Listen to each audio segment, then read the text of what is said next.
musicals wat ek van hou, wat ek van weet, is Houtkruis en Steve se musical, dis hoe het is, en Bok van Blerksen, wat was sy naam nou weer? Daai een, wat oor doelery gaan.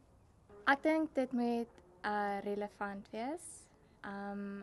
Ek is 'n groot voorstander daarvan om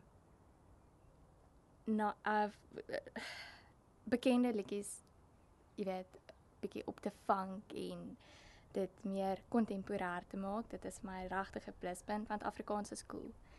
Ons is lankal verby die dae waar ons net hierdie treurmare liedjies in Afrikaans gesing het. So iets wat kontemporêr is en relevant is vir almal vandag, waarmee baie mense kan vergelyk en wat jy geniet.